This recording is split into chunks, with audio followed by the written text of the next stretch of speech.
The sound of lightning filled the air, a sharp and menacing crackle that seemed to pierce through the tension in the Chancellor's chambers.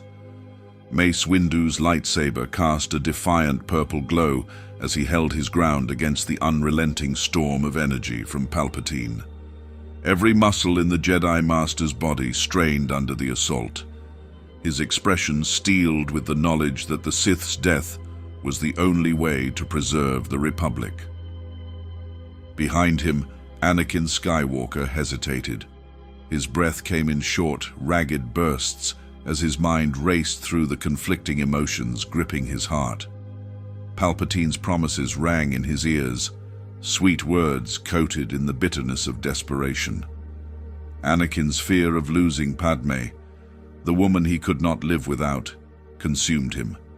The Jedi had warned him of attachment, of the dangers it brought, but they had failed to understand the depth of his love, or his fear. Palpatine's voice, hoarse yet commanding, cut through the chaos. "You see it, don't you, Anakin? The Jedi are traitors. They fear your power. Strike, and together we can save Padmé." Mace turned slightly, his gaze locking with Anakin's for a brief moment. "Anakin, don't listen to him. He's deceiving you." But it was too late. The seeds of doubt had taken root, nourished by Palpatine's manipulations. In one swift, almost instinctive motion, Anakin ignited his lightsaber and struck. The blade sliced through Mace's wrist, sending his saber tumbling out of his hand. The Jedi Master's cry of pain was brief, drowned out by the surge of energy that followed. Palpatine unleashed his full power, hurling Mace through the shattered window into the night. Silence fell over the room, broken only by Anakin's labored breathing. His lightsaber dropped from his trembling hand, and he sank to his knees. The realization of what he had done clawed at his mind, but Palpatine's voice drew him back, steady and commanding. "You have made the right choice, my apprentice," Palpatine said, his tone almost soothing. "Now, rise, Darth Vader." Anakin's head lifted, his expression hollow. In that moment, Anakin Skywalker ceased to exist, replaced by something colder, something darker. The news of Mace Windu's death traveled swiftly. Within hours, the Jedi Temple was awash with uncertainty and fear. The Council convened in haste, their faces grim as they absorbed the weight of what had happened. Anakin Skywalker, once their prodigy, their chosen one, had betrayed them. Obi-Wan Kenobi sat in stunned silence, his mind struggling to reconcile the boy he had trained with the man who had turned against them. Yoda, seated at the center, seemed smaller than ever, his expression heavy with sorrow. "The dark side clouds all. Shrouded our future has become." Ki-Adi-Mundi's voice was sharp, cutting through the silence. "We must act. If Skywalker has truly fallen, he cannot be allowed to remain free." Obi-Wan's voice was barely above a whisper. "Anakin wouldn't do this without reason. There's still good in him." "Good?" Plo Koon interjected, his tone edged with disbelief. "Master Kenobi, he killed Mace Windu. If we hesitate, the consequences will be catastrophic." Yoda raised a hand, silencing the debate. "Lost, Anakin is. But vengeance, the Jedi way, is not. Survive, we must." Their path forward was uncertain, but the Council knew the galaxy was already unraveling. Palpatine's grip on power tightened with Anakin at his side. Order 66 was imminent, though the Jedi did not yet know it by name. Their only hope lay in scattering their ranks, preserving what knowledge and strength they could. In the shadows of the Republic, chaos reigned. The fall of Mace Windu and the Jedi Order's growing instability emboldened Palpatine.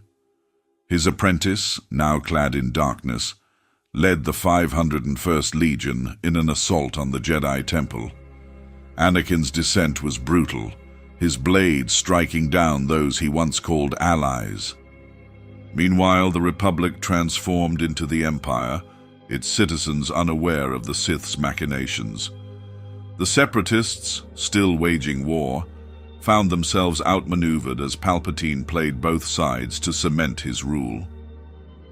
Padmé Amidala watched the events unfold with horror. She had known Anakin's anger, his fear, but she had believed in his goodness.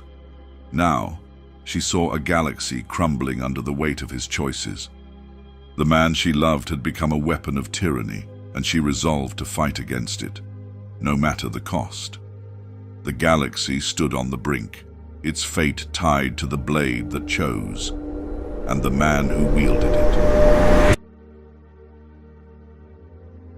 The Battle of Naboo had ended in victory, a victory shared by Jedi and allies who celebrated the peace they had restored. Among them, Padmé Amidala remained a determined figure, her resolve as queen unwavering. Anakin Skywalker, the young hero who had helped destroy the Trade Federation's blockade, stood on the fringes of her attention, a boy full of potential, but no more than a memory of the battle's chaos. Without the spark of a personal connection between Anakin and Padmé, the Clone Wars unfolded along a much different path. As years passed and Anakin matured within the Jedi Order, he became a formidable knight. But his journey lacked the undercurrent of forbidden love that had shaped so many of his decisions in another timeline. The bond with Padmé that had pulled him toward the dark side instead became a fleeting moment from his past, buried beneath the layers of discipline instilled by Obi-Wan Kenobi and the Council. The absence of Padmé's love created a profound shift in Anakin's mindset. His attachments, though still present in his strong loyalty to Obi-Wan and his belief in the Republic, were tempered by the lack of a singular emotional vulnerability. It was a paradox. Anakin remained passionate, but without the gravitational pull of a forbidden relationship. His passion was directed more purposefully toward his duties as a Jedi. His potential to disrupt the Order, though ever present, remained dormant. The Jedi Council viewed Anakin with cautious optimism, recognizing his unparalleled skill while acknowledging the shadow of his destiny. Obi-Wan, ever the dutiful mentor, guided him with the same precision and care, though their dynamic lacked the tension born of secrets. When Palpatine began to weave his manipulative threads, his influence over Anakin was less potent. The Chancellor's attempts to exploit Anakin's fears fell flat against a young Jedi whose most profound weakness, the fear of losing Padmé, simply did not exist. The Clone Wars raged on, but Anakin's role became that of a brilliant tactician and a celebrated warrior. Without the weight of his inner turmoil, his decisions were more measured, though not without flaws. His recklessness in battle still drew the ire of the Council, and his victories sometimes came at great cost. Yet the galaxy saw him as a symbol of hope, a Jedi who could stand against the darkness creeping ever closer. Padmé, meanwhile, followed her own path. She remained a stalwart voice in the Senate, a leader advocating for peace, even as the war consumed more of the Republic's resources.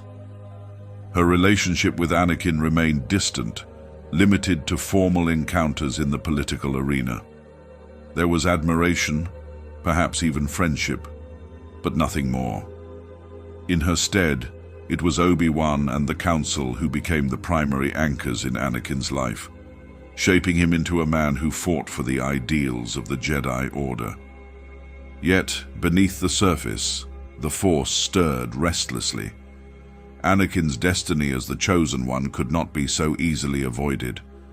Palpatine's ambitions to seize control of the galaxy remained unchanged, and his schemes continued to erode the Republic's foundation.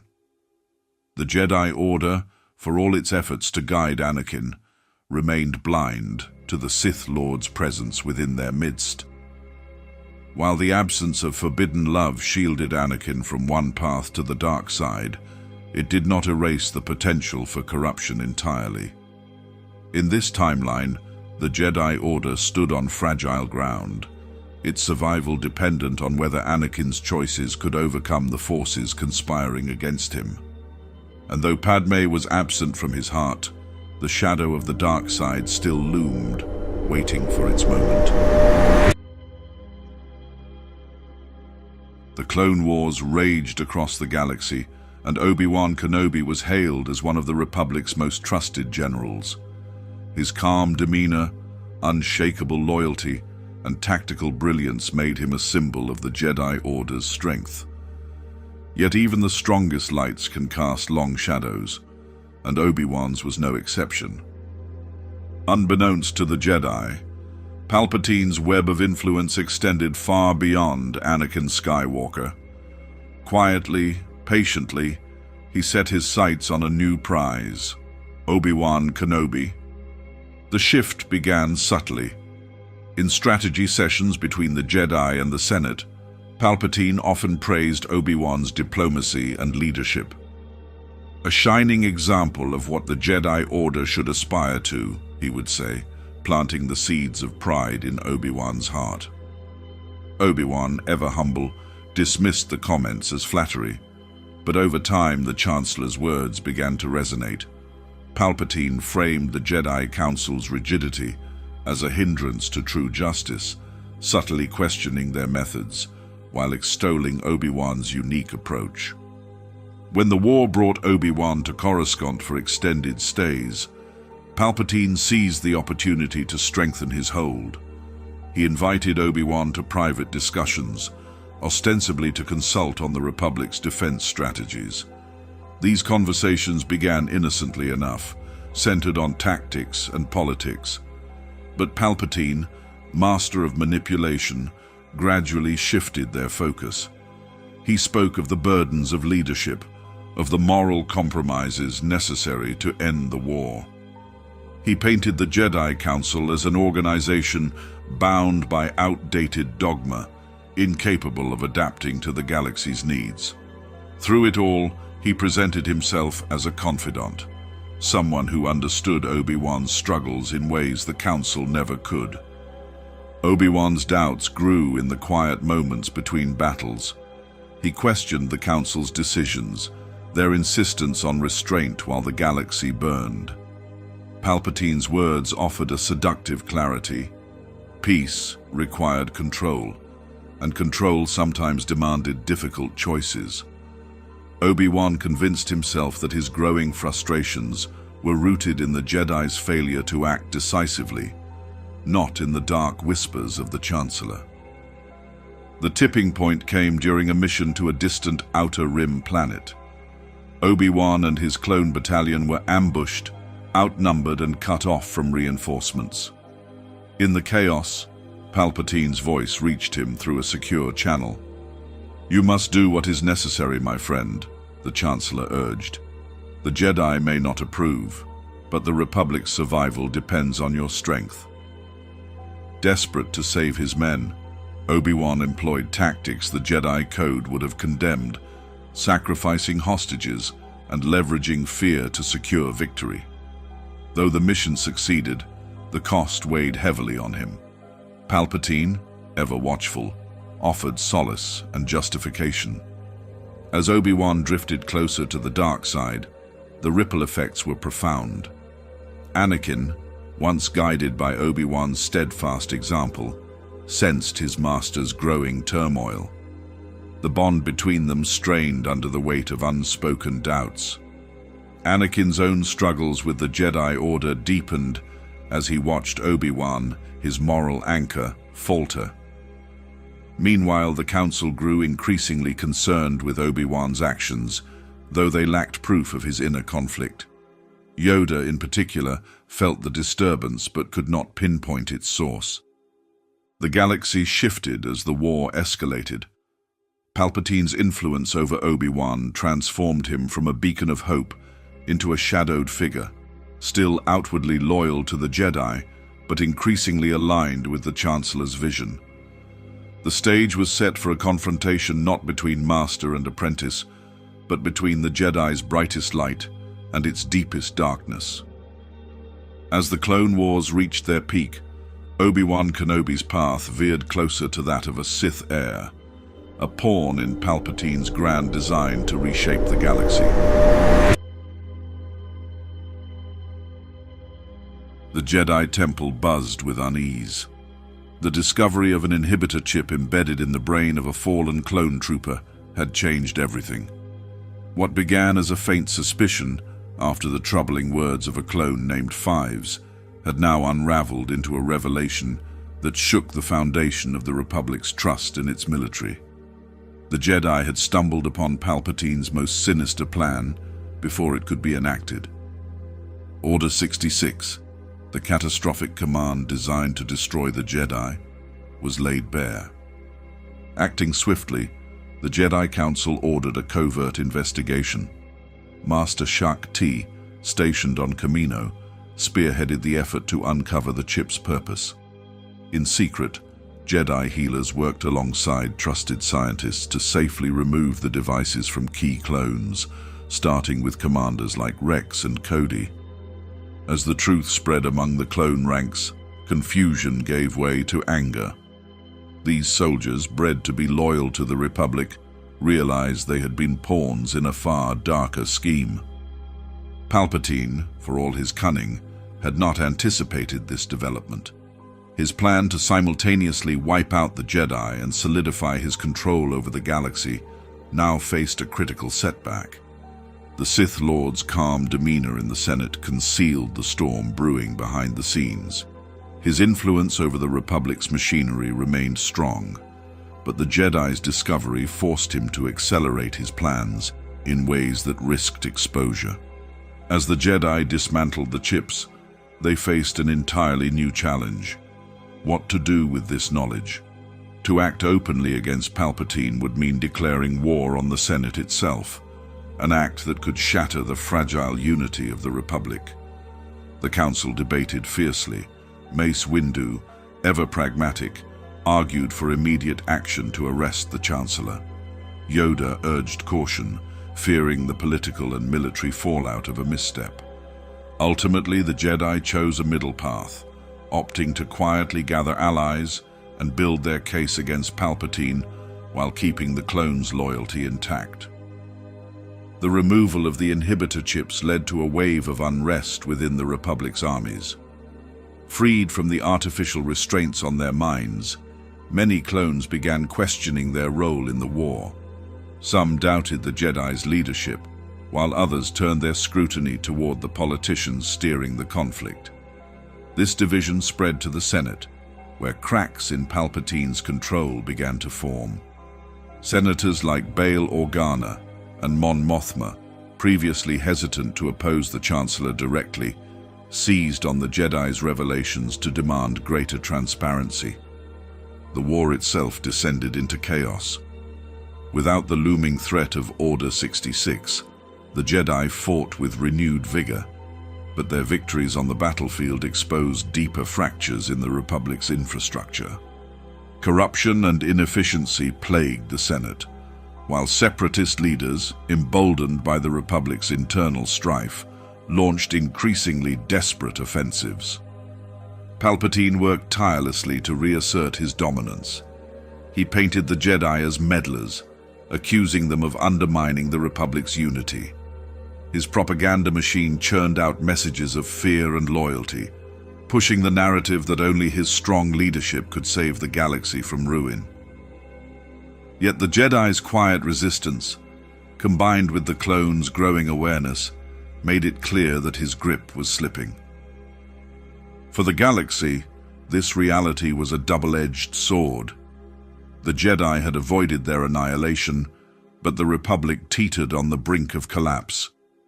The war, no longer a clear battle between good and evil, became a murky quagmire of shifting alliances and shattered trust. As Palpatine plotted his next move, the Jedi knew they were racing against time. The galaxy was no longer divided neatly into two sides. Instead, it was a tangled web of betrayal and uncertainty. Amid the chaos, the Jedi held firm, knowing the greatest battle still lay ahead. The clash of lightsabers in Theed's power generator chamber ended differently this time. Qui-Gon Jinn, with his calm focus and deep connection to the Force, managed to outmaneuver Darth Maul's vicious assault. As the Sith fell to his death, Qui-Gon stood victorious, battered but alive. Obi-Wan Kenobi rushed to his master's side, relief evident in his every movement. This survival would change the galaxy in ways no one could have predicted. Qui-Gon's insistence on training Anakin Skywalker remained unwavering. He argued before the Jedi Council that the boy was the chosen one, destined to bring balance to the Force. The Council, wary of Anakin's age and his emotional attachments, relented only because of Qui-Gon's persistence. Unlike Obi-Wan, who followed the Council's teachings with unyielding faith, Qui-Gon's approach was far more unconventional. He emphasized listening to the Force's will over rigid adherence to the Jedi Code, a philosophy that shaped Anakin's early years. Under Qui-Gon's guidance, Anakin's training took a different path. Where other masters might have tried to suppress the boy's fears and attachments, Qui-Gon helped him confront and understand them. He taught Anakin that emotions were a natural part of being human and could be channeled constructively rather than repressed. These lessons built a foundation of trust and mutual respect between them. Anakin, while still brimming with passion and potential, found an outlet for his emotions through meditation and self-awareness. The Jedi Council, however, struggled with Qui-Gon's methods. His disdain for their bureaucracy and his willingness to question their authority created tension within their ranks. Masters like Mace Windu and Ki-Adi-Mundi viewed his teachings as a dangerous deviation from tradition. Yoda, though cautious, recognized the merit in Qui-Gon's wisdom. He often reminded the Council that the Force was dynamic, and perhaps Qui-Gon's perspective was necessary to adapt to an evolving galaxy. As the Clone Wars erupted, Qui-Gon's influence continued to ripple through the Order. His refusal to blindly follow orders from the Senate inspired other Jedi to question their role in the war. He believed the Jedi should focus on being guardians of peace rather than generals in a political conflict. This perspective resonated with many, sowing seeds of doubt about the Council's alliance with the Republic. Qui-Gon's leadership inspired younger Jedi like Ahsoka Tano, who found validation in their own questioning of the Jedi's path. For Anakin, Qui-Gon's mentorship provided stability during the chaos of war. Palpatine's attempts to manipulate him were met with resistance. The Chancellor's subtle offers of power and control held less sway over a young Jedi who had been taught to trust the Force and himself. Qui-Gon's teachings grounded Anakin, shielding him from the allure of the dark side. Though the war still brought its share of loss and hardship, Anakin's bond with Qui-Gon ensured he did not feel isolated or misunderstood. The Jedi Council, faced with Qui-Gon's growing influence and the rising tension within the Republic, began to re-evaluate their own dogma. Some argued for reform, recognizing that their rigidity had alienated not only Qui-Gon, but also many others. Others doubled down on their traditions, fearing that change would erode the Jedi Order's foundation. The divide created a new dynamic, one that reflected the galaxy's own struggle between stagnation and evolution. Qui-Gon's survival reshaped the Jedi Order, the war, and Anakin's destiny. His teachings challenged the status quo and created a path that, while fraught with difficulty, held the promise of true balance. In this reality, the galaxy's future remained uncertain, but the presence of the Forgotten Master ensured it was not without hope. As the Clone Wars raged on, the choices made under Qui-Gon's guidance would ripple far beyond the battlefield, altering the fate of the Jedi and the galaxy itself. The twin suns of Tatooine set over the dusty landscape, but this time, the young girl gazing at the horizon wasn't Luke Skywalker. Leia, Her hands calloused from farm work and her boots worn from desert treks had taken his place. Across the galaxy, on the gleaming world of Alderaan, Luke was growing up under the tutelage of Bail Organa, surrounded by the luxuries of royalty and the intricacies of politics. From an early age, Luke exhibited a natural charm and an empathetic demeanor, qualities that endeared him to the people of Alderaan and made him a natural fit for diplomacy. Bail Organa nurtured these traits, teaching Luke how to navigate the labyrinthine world of Senate politics. Luke spent his childhood in grand halls, listening to debates about trade routes and military funding. He became a keen observer, learning how to read the subtle shifts in a senator's tone or expression. These lessons sharpened his mind and molded him into a thoughtful young leader. On Alderaan, Luke's life was one of comfort, but it wasn't without challenges. Bail often reminded him of the galaxy's injustices, urging him to use his privilege for good. Luke took these lessons to heart, becoming a passionate advocate for the downtrodden. His speeches in the Senate carried an emotional weight that resonated with those who heard him. Yet, as he grew older, Luke began to feel a pull he couldn't explain, a yearning for something beyond the structured life of a diplomat. Unbeknownst to him, the Force was quietly shaping his destiny. Meanwhile, Leia's life on Tatooine was far removed from the elegance of Alderaan. Raised by Owen and Beru Lars, she grew up in the harsh desert, learning the value of grit and self-reliance. Leia wasn't content with a quiet life tending moisture evaporators. She often ventured into Mos Eisley, where her sharp tongue and quick reflexes earned her a reputation as someone not to be trifled with. The challenges of Tatooine forged her into a fighter, both physically and mentally. Beneath her hardened exterior, however, was a fierce determination to make something of herself. The Force worked differently through Leia.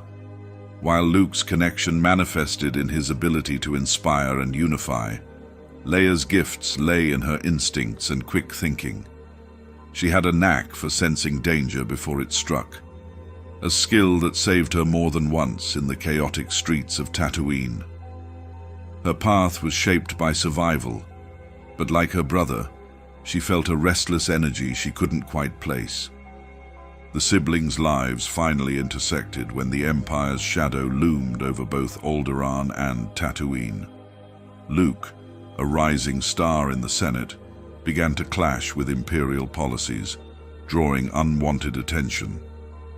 Leia's rebellious streak led her to sabotage an Imperial outpost on Tatooine, bringing her into contact with a mysterious old hermit, Obi-Wan Kenobi. Recognizing her potential, Obi-Wan began to guide Leia, sparking a journey that would take her far beyond the deserts she had called home. As the galaxy spiraled toward rebellion, the contrast between Luke and Leia's upbringings became their greatest strength. Luke's diplomatic training gave him the tools to rally systems to the rebel cause, while Leia's resilience and courage made her a natural leader on the front lines. Their separate paths would eventually converge, and together they would become a force the Empire could not ignore. This alternate timeline revealed a truth about the Skywalker twins. No matter where they were raised, their shared destiny would always find a way to unite them.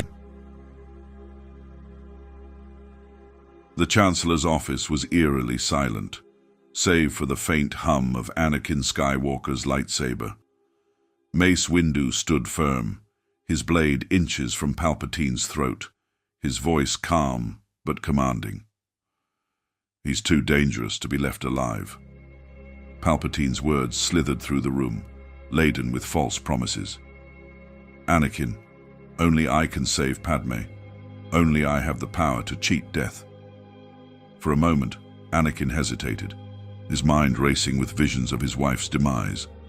But something deep within him, perhaps the very Force itself, urged him to resist. With a resolve that surprised even himself, he extinguished his blade. "No," Anakin said firmly, stepping back. This isn't the Jedi way. The shock on Palpatine's face was fleeting, replaced by a feral snarl as he unleashed a torrent of lightning. Mace countered with his saber, deflecting the deadly energy as Anakin sprang into action. Together they overwhelmed the Sith Lord, forcing him to his knees. When the moment came, it was Anakin who delivered the final blow, severing the head of Darth Sidious. The galaxy's greatest threat had been neutralized, but the cost of this decision was only beginning to reveal itself. The news of Palpatine's death spread quickly, throwing the Senate into chaos. Without his manipulative presence, factions within the Republic turned on one another, each vying for control in the vacuum of power. The Jedi Council, reeling from the revelation of the Sith's infiltration, found themselves targeted by senators who blamed them for Palpatine's demise. Anakin's role in the act made him a lightning rod for criticism, and whispers of treason began to circulate. Padmé Amidala, recovering from the emotional turmoil of the ordeal, became a beacon of stability. While her husband faced scrutiny, she used her position as a senator to counteract the growing distrust toward the Jedi. Padmé's impassioned speeches rallied loyalists and inspired the formation of a coalition determined to preserve the Republic's ideals. Her survival gave the burgeoning rebellion a leader who understood both the political arena and the personal stakes of the conflict. Anakin's rejection of the dark side did not grant him peace. The weight of his actions bore heavily on his shoulders, and he often questioned if he had made the right choice. Yet, it was Padmé who anchored him, reminding him of the life they had fought to protect. Though he remained with the Jedi, Anakin's relationship with the Order was strained.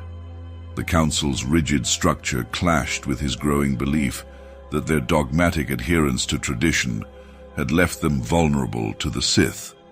As the galaxy fractured, the remnants of Palpatine's schemes persisted. Loyalist factions within the military, unaware of his true nature, began to consolidate power under figures like Tarkin and Krennic. Anakin took to the battlefield once more, leading clone troopers and Jedi alike against splintered Imperial forces. His skill as a commander and his unwavering resolve earned him loyalty, but his struggles with the Jedi Code left him feeling increasingly isolated. Padmé's role in the rebellion solidified as she worked alongside Bail Organa and Mon Mothma to form an organized resistance. Her efforts were instrumental in keeping hope alive, and her leadership drew others to the cause. Though the galaxy was far from unified, her vision of a free and just republic gave the people something to fight for. In this alternate reality, Anakin's choice to reject the dark side created a fragile but enduring hope. While the Republic's future remained uncertain, the bonds of love and trust between Anakin and Padmé stood as a testament to the power of light in even the darkest times. The galaxy would never be the same, but with Palpatine's shadow lifted, the possibility of balance was no longer a distant dream. Together, Anakin and Padmé became symbols of resilience, proving that even in the face of temptation and despair, the right choice could still be made. Ahsoka Tano stood in the Jedi Council chamber, her expression resolute. After being exonerated of the crimes she had been falsely accused of, the Council extended an offer for her to return. In this timeline, Ahsoka chose to stay, her loyalty to the ideals of the Jedi outweighing her justified doubts about their leadership. This single decision rippled through the galaxy, altering the course of the Clone Wars and Anakin Skywalker's fate. Ahsoka's return was not without complications. Her trust in the Council had been deeply shaken, and she didn't hesitate to voice her concerns. She became a critical voice within the Order, questioning their choices and advocating for a more compassionate approach to the war. While many Jedi dismissed her as brash and impulsive, Others, including Obi-Wan Kenobi and Yoda, recognized the wisdom in her perspective. Her presence added a new layer to the ongoing debate about the Jedi's role in the conflict. For Anakin, Ahsoka's continued presence was a stabilizing force. She remained his confidant, someone who could challenge his darker impulses without fear of reprisal. Unlike Obi-Wan, whose adherence to the code often created a distance between master and apprentice, Ahsoka's bond with Anakin was deeply personal. She could see the cracks in his composure, the toll the war was taking on him, and she didn't hesitate to call him out when his emotions threatened to cloud his judgment. Anakin, in turn, valued her honesty and often found himself re-evaluating his decisions through her lens. As the war progressed, Ahsoka's unique perspective led her to question the origins of the conflict. Her investigation into the actions of the Separatists revealed patterns that pointed to a larger manipulation at play. With Anakin's help, she uncovered evidence of Palpatine's secret dealings, though they couldn't yet prove his connection to the Sith. This discovery planted seeds of doubt about the Chancellor's intentions, straining Anakin's relationship with his longtime mentor. Ahsoka's influence also extended to the clone troopers. Her willingness to treat them as individuals, rather than expendable soldiers, earned their loyalty.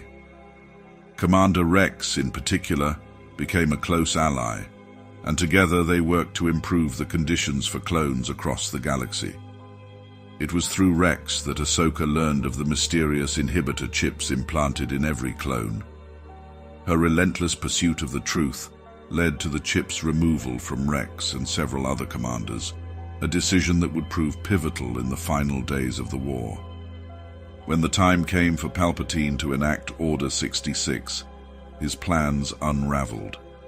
The clones who had been freed from their programming resisted the directive, buying the Jedi precious time to regroup.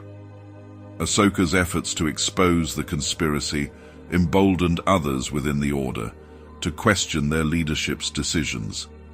The Jedi, though still fractured, were not as easily caught off guard. Anakin's path diverged sharply from the original timeline. With Ahsoka's unwavering support and her ability to challenge his worst impulses, he was less susceptible to Palpatine's manipulations. Though he still wrestled with his fears and attachments, Ahsoka's presence gave him a sense of clarity that prevented him from succumbing to the dark side. In this alternate reality, the Jedi Order was not destroyed, though it emerged from the war profoundly changed. Ahsoka's continued involvement reshaped the Order's philosophy, fostering a culture of accountability and empathy. The galaxy, while still scarred by war, found hope in the resilience of the Jedi and the unbreakable bond between a master and his former Padawan. Ahsoka's decision to stay had not only saved lives, but had ensured that the legacy of the Jedi would endure. The sands of Tatooine stretched endlessly beneath twin suns, but this time it was Leia Organa who called the desert home. Raised by Owen and Beru Lars, Leia grew up with a fierce independence and an insatiable curiosity about the galaxy beyond the horizon. Meanwhile, across the stars, Luke Organa thrived within the royal halls of Alderaan, mentored by Bail Organa, to become a voice of defiance against the Empire's tyranny. Their paths, though vastly different, were destined to intersect in ways that would change the fate of the galaxy. Leia's life took a pivotal turn when a droid carrying secret plans for the Death Star arrived on the Lars homestead. Her encounter with Obi-Wan Kenobi unlocked a destiny she had never imagined. Seeing her potential, Obi-Wan took her under his wing, beginning her training in the ways of the Jedi. Leia's natural determination and sharp intellect made her an exceptional student. While she initially struggled to let go of the practicality instilled by her upbringing, Her connection to the Force proved undeniable. Obi-Wan saw in Leia a spark of her mother's wisdom and her father's strength, a combination that made her uniquely suited for the challenges ahead. As Leia delved deeper into her training, the Force became a guiding presence in her life.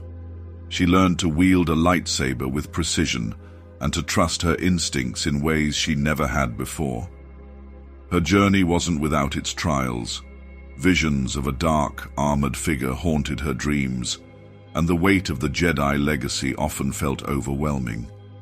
Yet with Obi-Wan's guidance, she grew into a skilled warrior and a compassionate leader, ready to stand against the darkness threatening the galaxy. Luke, on the other hand, found his purpose within the Rebel Alliance.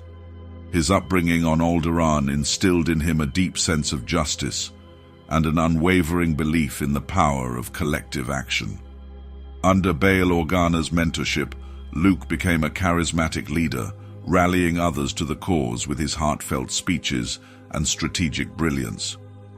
While he lacked Leia's connection to the Force, his natural ability to inspire hope made him a cornerstone of the rebellion. When the siblings' paths finally crossed, it was aboard the Death Star. Leia, now a fledgling Jedi, infiltrated the station alongside Obi-Wan to rescue Luke after he was captured during a rebel mission. Their meeting was electric, two halves of a whole, brought together by destiny. Leia's calm confidence contrasted with Luke's fiery determination, but their shared goal united them. As they escaped the Death Star and regrouped with the rebel fleet, their bond began to grow. Leia's role as a Jedi brought a new dimension to the rebellion. Her ability to sense danger and her growing mastery of the Force made her an invaluable asset in battle. Luke, meanwhile, continued to rise as a political leader, forging alliances and outmaneuvering Imperial forces through sheer ingenuity. Together, they embodied the duality of hope and action, each complementing the other in their fight against the Empire. Their journey culminated in a confrontation with Darth Vader, the figure who had loomed over Leia's dreams and Luke's political struggles. Facing him together, Leia's Jedi training and Luke's leadership forged a dynamic the Empire had not anticipated. The galaxy, once fractured and oppressed, began to rally around the Organa siblings. In this alternate reality, the Force found balance not in a single chosen one, but in the combined strength of two. Through their united efforts, a spark of hope burned brighter than ever, illuminating a path to freedom for the galaxy.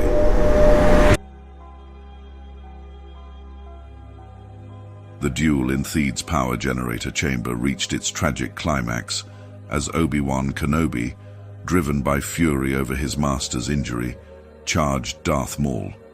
But this time, the tide shifted. Maul's dual-bladed lightsaber struck true, cutting down Obi-Wan before Qui-Gon could intervene. The young Jedi's body fell lifeless to the chamber floor, leaving Qui-Gon Jinn alone to face his apprentice's killer. Fueled by anguish and a vengeance he had never known, Qui-Gon unleashed a relentless assault, eventually defeating Maul. Yet the victory rang hollow, his heart heavy with the weight of loss. Obi-Wan's death sent shockwaves through Qui-Gon's spirit. The man who had always championed following the will of the Force now found himself consumed by doubt. His faith wavered, replaced by a burning determination to prevent such a loss from happening again. With Obi-Wan gone, Qui-Gon became Anakin Skywalker's sole mentor, a role he approached with an intensity bordering on obsession. The bond they formed was strong, but it was forged in the fires of Qui-Gon's grief and guilt. He saw Anakin not only as the chosen one, but as his chance to make amends for failing his first apprentice. Anakin's training took on a sharper edge. Qui-Gon pushed the boy harder, encouraging him to embrace his emotions while attempting to guide him toward balance. However, the lines between understanding and indulgence blurred. Anakin's natural instincts and passions thrived under Qui-Gon's tutelage, but the absence of Obi-Wan's measured approach left gaps that Palpatine began to exploit. The Chancellor, ever watchful, saw an opportunity to steer both Anakin and Qui-Gon toward his plans, feeding their frustrations with the Jedi Council's rigid doctrine. Meanwhile, Darth Maul's survival proved to be a masterstroke for Palpatine's designs. Though wounded, Maul returned to his master more emboldened than ever, his victory over Obi-Wan cementing his place in the Sith hierarchy. Palpatine rewarded him with greater responsibilities, grooming him as a key enforcer in the shadows of the galaxy. With Maul's cunning and ruthlessness, the Sith's reach expanded faster than in the original timeline. His calculated strikes destabilized the Republic, laying the groundwork for the Clone Wars. As the years passed, Qui-Gon's focus on Anakin became all-consuming. His willingness to challenge the Council's decisions intensified, creating rifts within the Order. Yoda and Mace Windu observed the changes with concern, but their attempts to intervene only pushed Qui-Gon further into isolation. He distrusted the Council, believing their adherence to tradition had cost him Obi-Wan and threatened Anakin's future. This divide left the Jedi vulnerable, unable to present a united front as the Sith's influence grew. Anakin, caught between Qui-Gon's teachings and Palpatine's manipulations, teetered on the edge of his destiny. The absence of Obi-Wan's steady hand left him vulnerable to the darker aspects of his mentor's grief-driven guidance.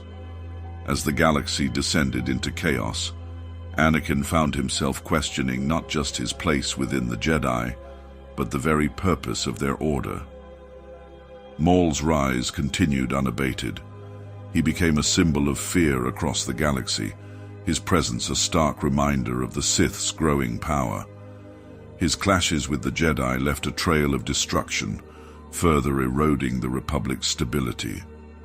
Palpatine's plan to seize control was unfolding flawlessly, with Maul as a critical instrument in his grand design. In this alternate timeline, the balance of the Force grew ever more precarious. Qui-Gon's inability to reconcile his grief with his duty, Anakin's growing internal conflict, and Maul's unchecked rise created a galaxy on the brink of darkness. The loss of Obi-Wan, a figure of hope and restraint, set the stage for a future where the lines between light and dark blurred, leaving the galaxy to grapple with the consequences of a single, devastating moment. In another timeline, Darth Plagueis awoke from his would-be final sleep to find his apprentice, Sidious, standing over him, lightsaber in hand. The betrayal was expected. It was the way of the Sith, after all. But this time, Plagueis had prepared. With a mastery of the dark side that transcended death itself, he manipulated the midi-chlorians to sustain his life, rendering Sidious' strike incomplete.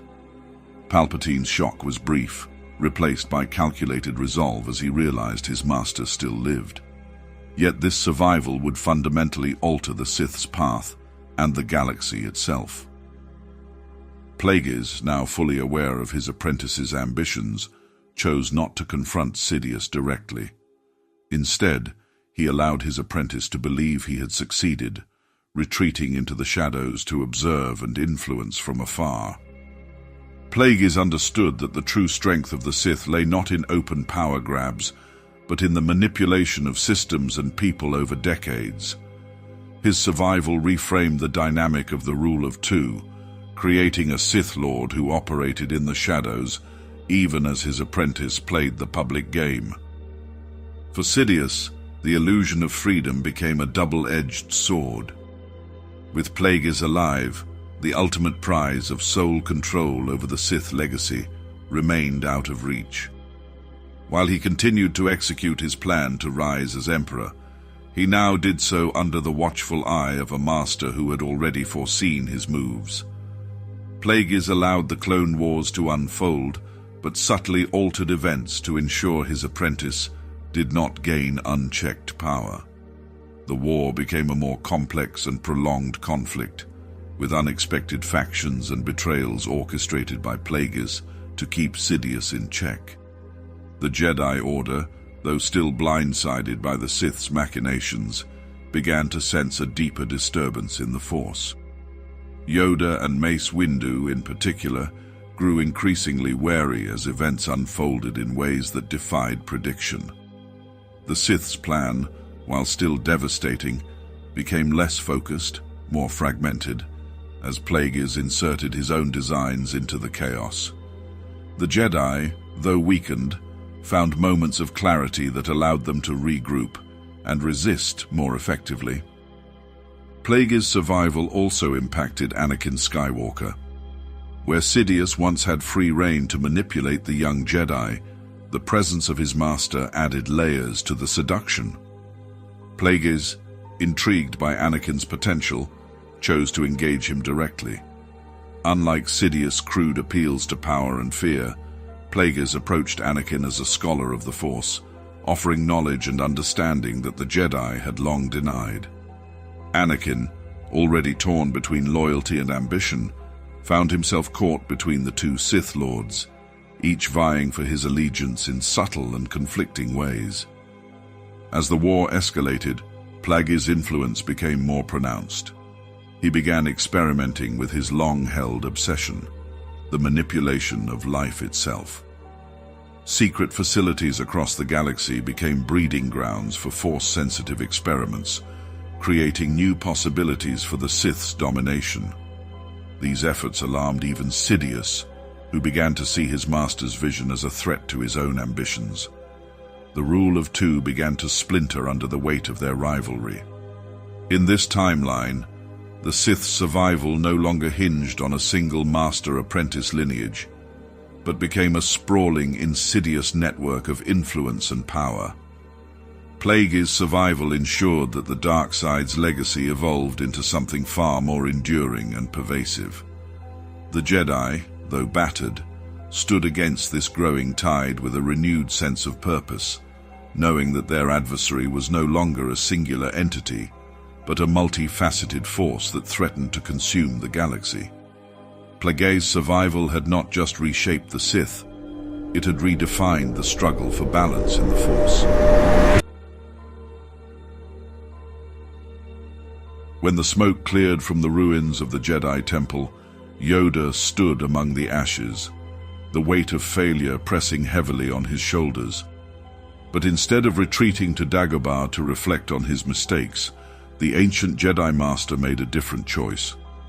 Yoda resolved to stay in the galaxy's shadowed corners, leading the remnants of the Jedi in a covert resistance against the rising Empire. This decision not only preserved the Jedi Order, but reshaped its philosophy and its role in the galaxy. Yoda's survival and leadership created an underground network of Jedi who adapted to guerrilla warfare. Operating in secrecy, they struck at key Imperial targets, sabotaged supply lines, and provided aid to rebel cells. Yoda's mastery of the Force made him a ghostly figure, slipping through the cracks of the Empire's grasp. His presence inspired hope among the surviving Jedi and their allies, showing that even in the face of overwhelming darkness, the light could endure. Under Yoda's guidance, the Jedi evolved. No longer confined by the rigid structures of the Republic-era order, they began to explore new ways of thinking about the Force.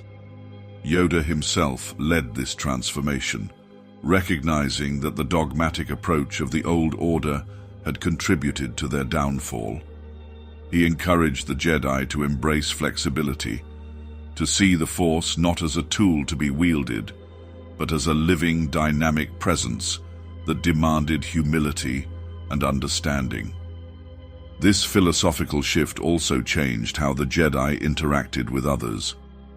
Where they had once held themselves apart as guardians of peace, Yoda now emphasized connection and collaboration. The Jedi became more integrated with the communities they served, building trust and solidarity rather than imposing authority. This approach not only protected them from the Empire's hunters, but also restored the Order's reputation as compassionate defenders of the innocent. As the years passed, Yoda's influence extended far beyond the scattered Jedi. His presence in the galaxy became a symbol of resilience. Even those who had never seen him began to speak of a small green figure who appeared in the darkest moments to offer wisdom and guidance. These tales inspired countless acts of defiance against the Empire, strengthening the growing rebellion. Meanwhile, the Empire struggled to stamp out this elusive threat. Darth Vader led relentless campaigns to hunt the remaining Jedi, but Yoda's tactics kept them one step ahead. The Emperor, aware of Yoda's significance, grew increasingly paranoid. Sidious dispatched entire fleets to chase rumors, spreading his forces thin and diverting resources away from the rebellion's growing operations. The Jedi Order, though diminished in numbers, found strength in its transformation. Each survivor became a beacon of the new philosophy, teaching others to balance tradition with adaptability. This evolution not only preserved their legacy, but also laid the groundwork for a future where the Jedi could thrive in a galaxy free from the Empire's oppression. In this timeline, Yoda's decision to remain active reshaped the galaxy's fate. The Jedi, under his leadership, became more than an order. They became a movement. The lessons of their past failures guided their path forward, proving that even in the face of great loss, renewal was possible. Yoda's choice to stay ensured that the Jedi's light continued to shine, offering hope to a galaxy desperate for freedom. The smoking wreckage of Utapau was thought to mark the end of General Grievous, the fearsome leader of the separatist droid armies. But in this alternate timeline, Grievous activated a contingency plan as his organic components burned. His consciousness was transferred to a hidden sanctuary deep in separatist space, where loyal engineers began his reconstruction. The galaxy believed him defeated, but Grievous was about to rise as something far more dangerous, a self-determined warlord no longer bound by the Sith's schemes.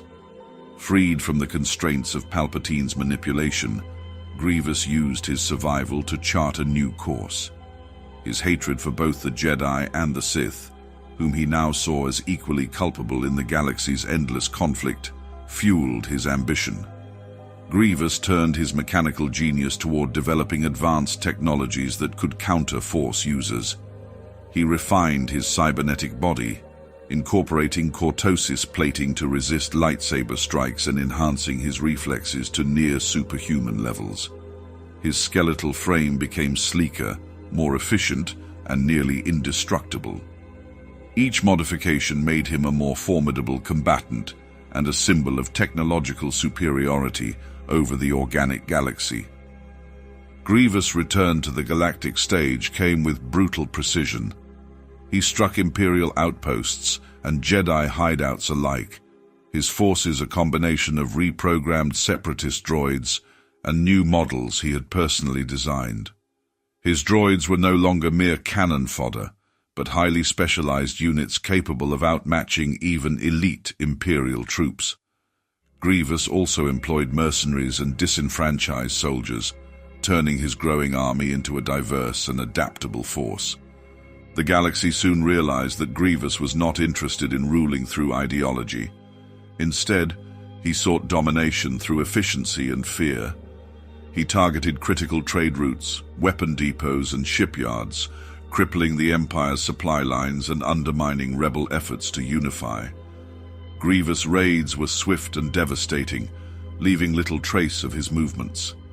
His mechanical nature allowed him to operate without the limitations of organic leadership, making him an unpredictable and elusive foe. For the Jedi survivors of Order 66, Grievous was a nightmare reborn. His hatred for their order had not waned, and his advancements made him an even greater threat. He began capturing Force users, not out of loyalty to the Sith, but to study their abilities. His experiments yielded unsettling results. Combat droids designed to predict and counteract Jedi techniques, weapons capable of disrupting Force-sensitive perceptions, and traps that turned the Jedi's strengths into vulnerabilities. Grievous's obsession with defeating the Force itself made him a uniquely terrifying adversary. The Sith also found themselves at odds with their former enforcer. Palpatine and Vader underestimated Grievous' capacity for independence, and their attempts to eliminate him only deepened his resolve. Grievous saw the Sith as relics of an outdated philosophy, driven by their own self-destruction. His vision of a galaxy ruled by mechanical order stood in stark contrast to the Sith's chaotic ambition. As Grievous carved his path across the galaxy, he became more than a warlord. He embodied the fear of unchecked technological advancement, a force that neither the Empire nor the Rebellion could fully control. His survival changed the balance of power, introducing a third faction that operated outside the Force's influence. In a galaxy dominated by ideological struggles, Grievous' rise as the ultimate pragmatist proved that technology, when wielded without conscience, could challenge even the most deeply rooted powers. Grievous' survival reshaped the galaxy's conflicts. His mechanical tyranny forced the Jedi, the Sith, and the Rebellion to confront not only their enemies, but the consequences of their own reliance on tradition and power. In this alternate reality, Grievous' relentless pursuit of dominance became a stark reminder that the line between innovation and destruction could be as thin as the blade of a lightsaber. The fiery shores of Mustafar served as a crucible for Anakin Skywalker, now Darth Vader. In this alternate timeline, the confrontation with Emperor Palpatine took a shocking turn. Consumed by his desire to control his own destiny and protect Padmé at all costs, Vader turned on his Sith Master in a moment of raw power and betrayal. With a decisive blow of his lightsaber, Palpatine's reign ended far earlier than anyone could have anticipated. But this act was not born of redemption. It was the culmination of Anakin's descent into darkness. Vader, no longer an apprentice, rose as the sole Sith Lord. With Palpatine gone, the galaxy's balance shifted drastically. Vader, seizing the Emperor's resources, declared himself the new ruler of the burgeoning Empire. His ascension was swift and ruthless, consolidating power through a combination of fear and overwhelming military might. Unlike Palpatine's manipulative cunning, Vader's rule was marked by direct action. He focused on crushing dissent with brutal efficiency, eliminating perceived threats before they could gain momentum. The Senate, already hollowed out under Palpatine's regime, was disbanded entirely, leaving no pretense of democracy. The galaxy belonged to Vader. Vader's motivations, however, remained complex. While Palpatine had sought domination for its own sake, Vader's rule was deeply personal. Every decision he made stemmed from his fixation on control. Control over the galaxy, the Force, and his own pain. Padmé's fate remained a pivotal moment. Despite his belief that his actions could save her, the Force's cruel irony played out the same. Her death left Vader consumed by grief, but instead of breaking him, it hardened his resolve. He channeled his sorrow into a relentless drive to reshape the galaxy into his vision of order, one that would never again allow the chaos and loss he had endured. The Jedi were among Vader's first targets. Order 66 had decimated their ranks, but under his rule, their extermination became a personal crusade.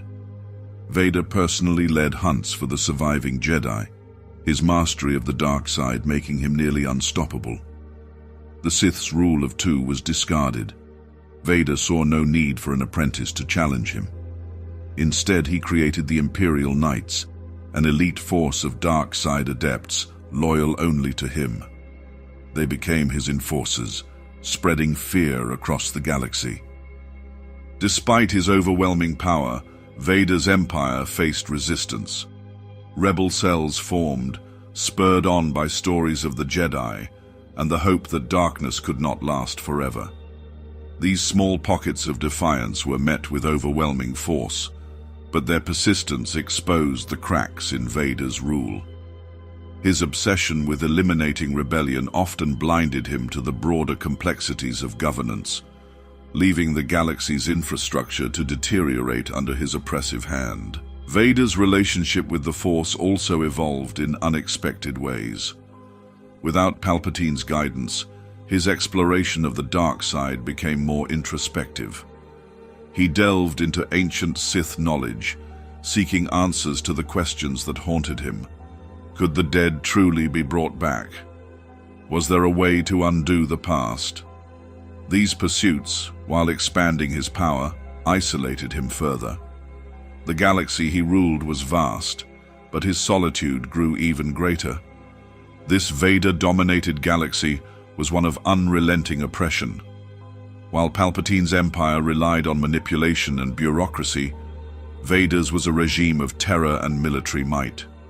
His overwhelming presence cast a shadow that stretched across the stars, extinguishing hope wherever it dared to flicker. Yet, within this darkness, the seeds of resistance grew, fueled by the belief that even the mightiest tyrants could fall.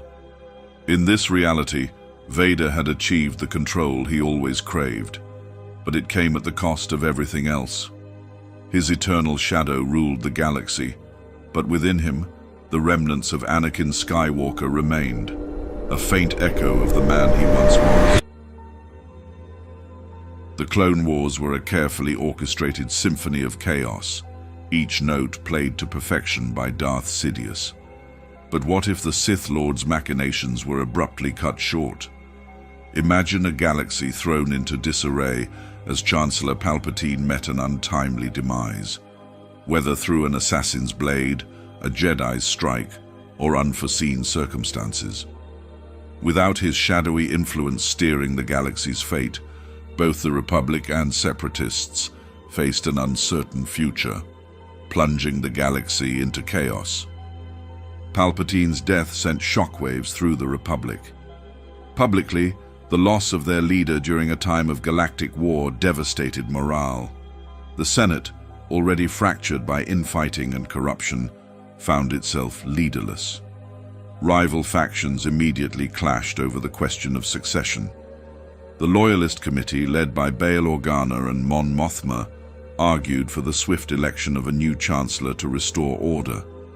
Meanwhile, more authoritarian voices, such as Masameda and Sate Pestage, pushed for a military junta to ensure the war effort continued without interruption.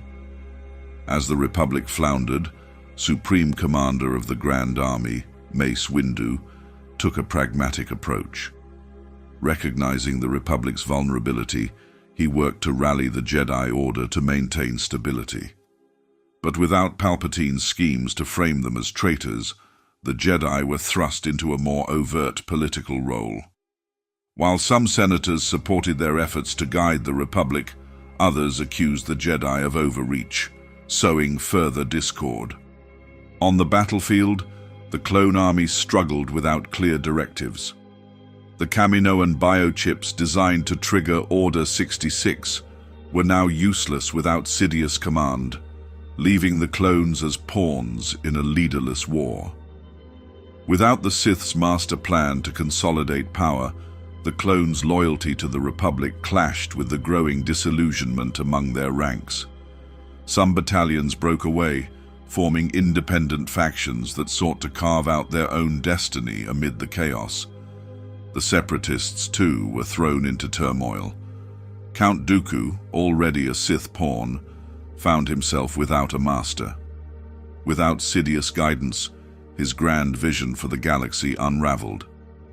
The Separatist Council, A coalition of corporate leaders and warlords quickly splintered. Greedy for power, members like Newt Gunray and Wat Tambor vied for control, turning on one another in an attempt to seize dominance. The droid armies, once united under Dooku's leadership, became tools for infighting as former allies became bitter enemies. Dooku's position was precarious. His political influence diminished without Sidious's backing, and his Sith training left him ill-equipped to navigate the cutthroat politics of the separatist movement. Facing betrayal from within, Dooku was forced to retreat into hiding, leaving the separatists leaderless. Without a central figure to rally behind, their war effort crumbled, with key worlds like Raxus and Geonosis falling to opportunistic Republic strikes. The galaxy teetered on the edge of a prolonged war of attrition. The absence of Palpatine's manipulations meant neither side could achieve a decisive victory. The Republic, plagued by internal divisions, struggled to rebuild its leadership while facing opposition from independent factions. The Separatists devolved into fractured states, each pursuing its own agenda.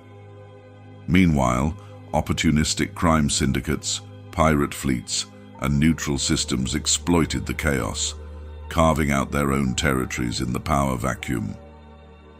Amid this turmoil, the Jedi Order faced a critical choice. Their increased involvement in galactic politics alienated some within their own ranks, leading to debates over their role in the Republic's future. Yoda, ever the voice of caution, advocated for a return to their spiritual roots, while Windu pushed for more direct action to stabilize the galaxy. This philosophical divide planted the seeds of a potential schism within the Jedi, threatening to fracture their already diminished ranks. In this alternate timeline, the Clone Wars became a conflict without a clear ending. Palpatine's death removed the puppeteer pulling the galaxy's strings, but it left a void that no single faction could fill. The Republic and Separatists were left to grapple with their own shortcomings, each unable to achieve the dominance they had once envisioned. The galaxy, fractured and chaotic, became a proving ground for new alliances, ideologies, and power struggles. Without Palpatine's guiding hand, the fate of the galaxy was no longer certain. It rested on the choices of those left to pick up the pieces. In a galaxy suffocating under the Empire's iron grip, the Jedi survivors of Order 66 made a pivotal decision. They would no longer hide. Instead, they would actively join the Rebel Alliance, bringing their wisdom, lightsabers, and deep connection to the Force to the fight against tyranny. This choice reshaped the rebellion, but it also created tension as the Jedi's philosophies clashed with the brutal realities of guerrilla warfare. The Jedi brought hope to the Alliance. Their presence galvanized soldiers and leaders alike, symbolizing resilience against the dark side's dominion. Figures like Yoda, Ahsoka Tano, and a re-emerging Obi-Wan Kenobi became icons of the Resistance. Their abilities to foresee battles, manipulate the battlefield with the Force, and lead with unwavering determination made them invaluable. Rebel commanders welcomed their insight, while ground troops marveled at the rare sight of Jedi leading the charge. Yet, the Jedi were unaccustomed to the ruthlessness required in a war fought from the shadows.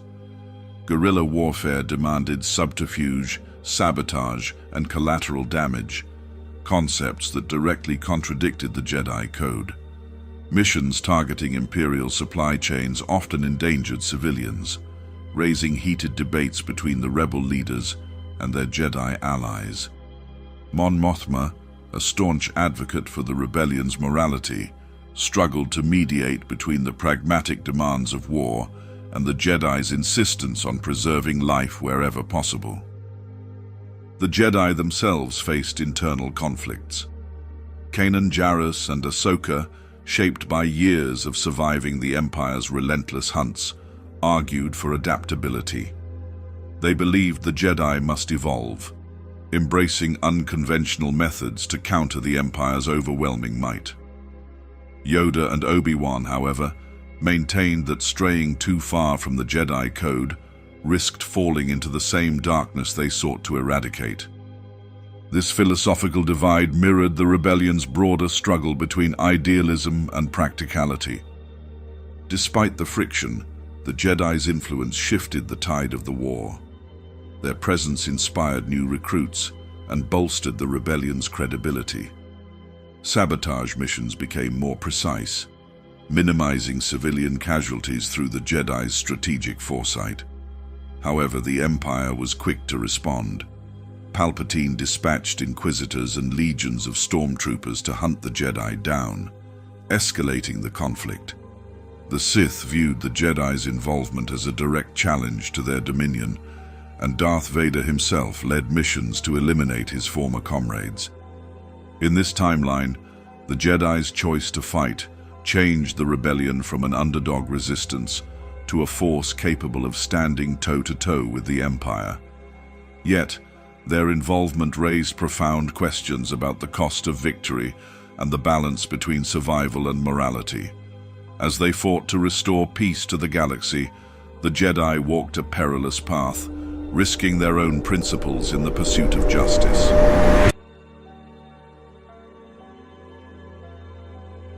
The Death Star, an embodiment of Imperial dominance, succeeded in firing upon Yavin 4 moments before the Rebel Alliance could launch their daring attack.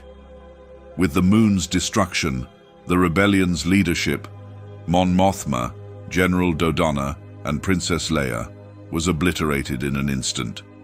The once cohesive Rebel Alliance was left leaderless, scattered, and vulnerable, its symbol of hope reduced to cosmic debris.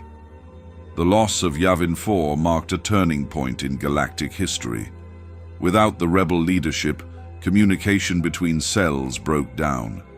The organized efforts of the Alliance fragmented into isolated skirmishes. Small resistance groups, now operating without a unifying strategy, were picked off one by the Empire's forces. The galaxy became eerily silent, with fewer voices daring to speak out against the Emperor's rule.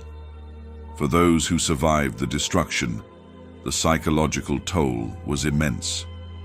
Luke Skywalker, who had barely escaped the battle, found himself grappling with guilt and despair. Obi-Wan's teachings and Leia's defiance had once inspired him, but their absence left a void he struggled to fill. Lacking guidance and hope, Luke became a wandering figure, unsure of his place in a galaxy that seemed to have surrendered to the dark side.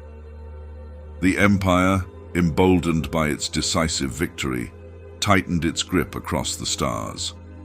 The destruction of Yavin 4 served as a chilling message to those who still harbored dreams of rebellion. Resistance was futile, and disobedience would lead to annihilation. Fear rippled through the galaxy, silencing dissent and discouraging even the most daring from taking a stand. Entire systems pledged loyalty to the Emperor, abandoning any thought of defiance. Yet even in the face of such overwhelming darkness, embers of rebellion remained. Individuals like Han Solo and Chewbacca, once skeptical of the Alliance's idealism, began carrying out covert missions to disrupt Imperial operations. Former rebel soldiers, though scattered, started organizing underground resistance efforts.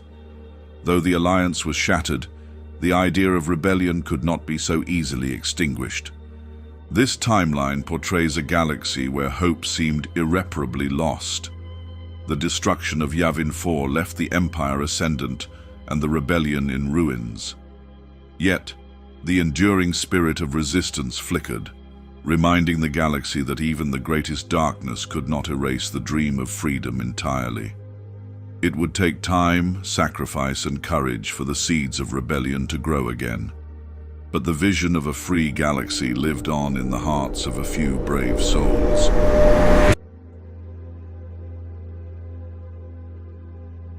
Obi-Wan Kenobi was the epitome of Jedi discipline and composure, a paragon of the Order's principles. But what if he succumbed to the temptations of the dark side? Imagine a galaxy where the unshakable Jedi Knight fell, his betrayal shattering the trust of the Jedi Order and upending Anakin Skywalker's world. The turn began subtly, as all such falls do.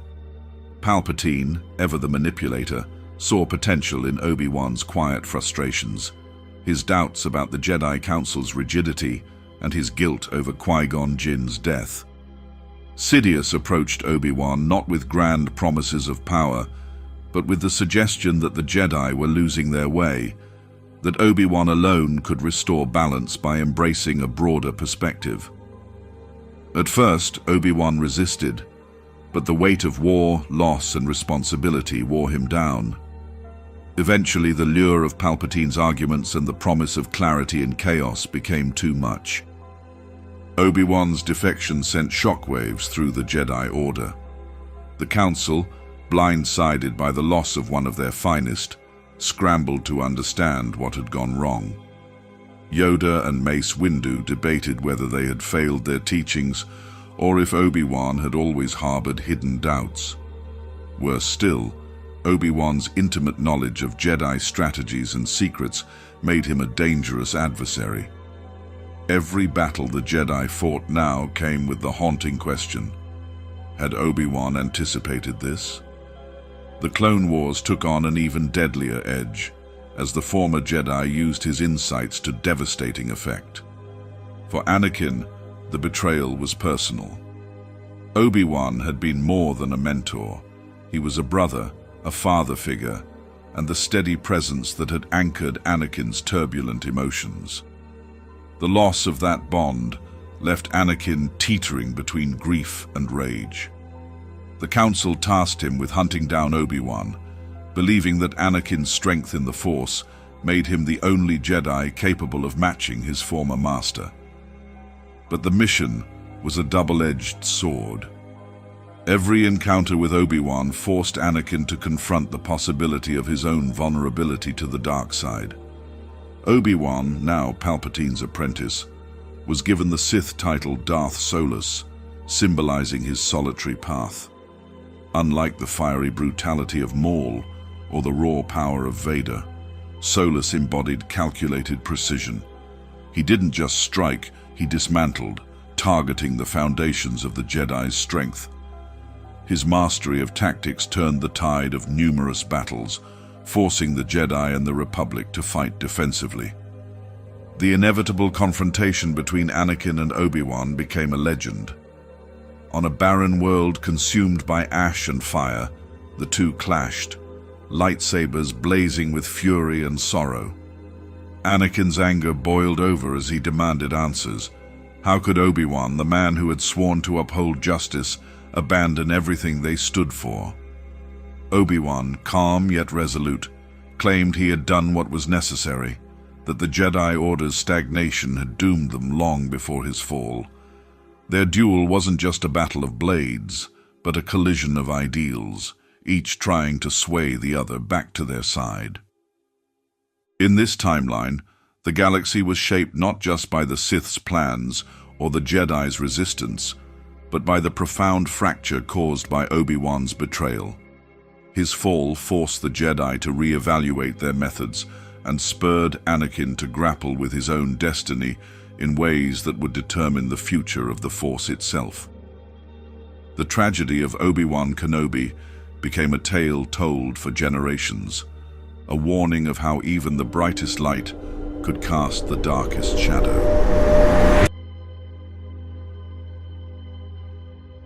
In an alternate galaxy, the ceaseless conflict between Jedi and Sith reached an unprecedented conclusion long before the Clone Wars could ignite.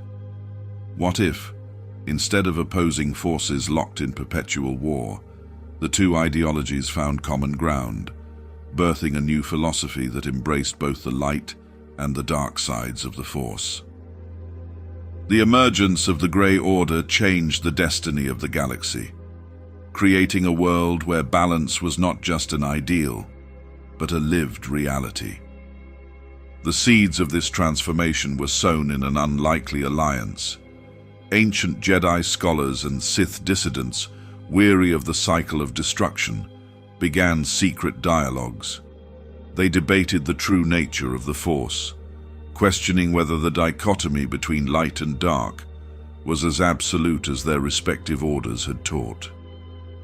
Over time, these discussions bore fruit in the form of a philosophy that recognized the necessity of both light and dark as complementary forces, essential to the galaxy's harmony. The formation of the Grey Order was not without resistance. Traditionalist Jedi on the High Council dismissed the movement as a dangerous dilution of their principles. Likewise, the Sith saw it as a betrayal of their pursuit of unfettered power. Yet the Order persisted, gathering followers from both sides who sought an end to centuries of bloodshed. Key figures, such as Jedi Master Qui-Gon Jinn and renegade Sith Lord Darth Revan, became the symbolic leaders of this new path. Their combined wisdom and charisma united disparate factions, culminating in a groundbreaking summit that reshaped galactic history. Under the Grey Order's guidance, the galaxy experienced a rare era of cooperation and progress. The Jedi temples and Sith strongholds were replaced by centers of balance, where individuals were taught to harness both aspects of the Force without succumbing to extremism. Force-sensitive beings learned to confront their fears and desires openly, rather than suppress or indulge them recklessly. The new philosophy encouraged self-awareness, accountability, and unity, fostering a sense of purpose that transcended the old divisions. The political landscape evolved as well. Without the Sith manipulating events from the shadows, or the Jedi enforcing rigid doctrines, the Galactic Republic became more equitable. The Grey Order advised leaders with impartiality, ensuring that the principles of balance extended into governance. Systems once plagued by corruption and oppression found stability, as leaders learned to embrace nuance rather than relying on black and white thinking. However, this balance was not without its challenges. The Order struggled to maintain its ideals in the face of dissent from radicals on both sides. Some Jedi clung to their ascetic traditions, while splinter groups of Sith sought to reignite the pursuit of domination. The Grey Order's greatest trials came not from external enemies, but from within, as it strove to hold true to its philosophy amid a galaxy that was still learning to accept it. The galaxy shaped by the Grey Order was far from perfect, but it was undeniably different. By achieving balance before the Clone Wars, the destructive conflicts that had scarred countless generations were avoided. Instead of endless war, the galaxy embarked on a path of growth, guided by those who understood that true strength lay not in the Force's extremes, but in its equilibrium. This alternate history reminds us that peace is possible, even in the face of deep divisions, if only we have the courage to seek understanding over dominance. Mon Mothma was the steadfast symbol of hope and integrity in the Rebel Alliance, her leadership defined by a commitment to justice and freedom. But in an alternate galaxy, the unrelenting pressure of war pushed her down a darker path. What if Mon Mothma, burdened by the weight of the rebellion's cause, chose to wield absolute power to secure victory?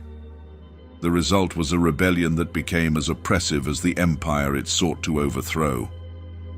The seeds of her transformation lay in the early defeats suffered by the rebellion. Each loss weighed heavily on Mon Mothma, her resolve hardening with every planet subjugated and ally lost. At first, her decisions seemed like pragmatic adjustments to the realities of war, concentrating power within the alliance, bypassing democratic processes to streamline operations. Yet, as the rebellion grew, so did her belief that only a unified, unquestioning leadership could deliver the galaxy from tyranny. She began to see dissent, even within the Alliance, as a threat to their survival. Her rhetoric shifted. No longer did she speak solely of hope and freedom. Instead, she emphasized loyalty, discipline, and sacrifice. Under her leadership, the Alliance enacted measures to ensure compliance among its ranks. Suspected spies and dissenters were detained without trial, their fates often sealed by secret tribunals.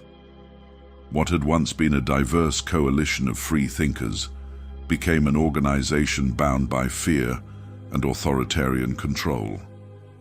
The very values that had defined the rebellion were eroded in the name of victory. The turning point came after a critical victory over the Empire.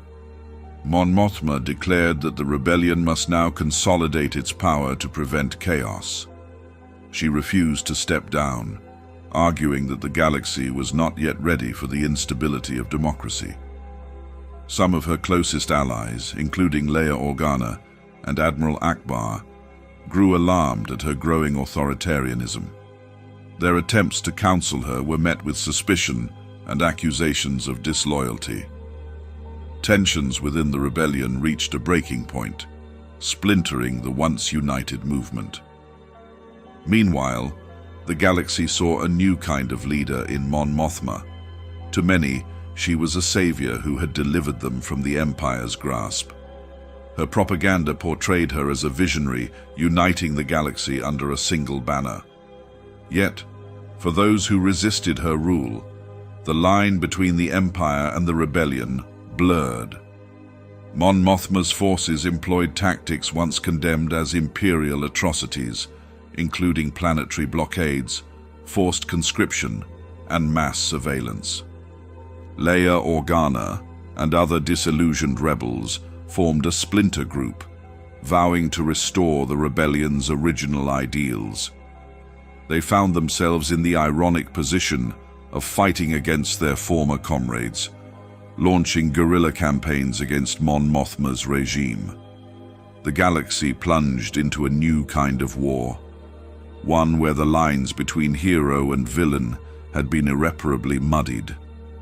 This alternate history reveals the dangers of power, even in the hands of those who begin with noble intentions. Mon Mothma's fall from grace was not the result of inherent malice, but of the belief that ends could justify means. Her story serves as a reminder that tyranny can arise from any corner of the galaxy when accountability and compassion are sacrificed for control.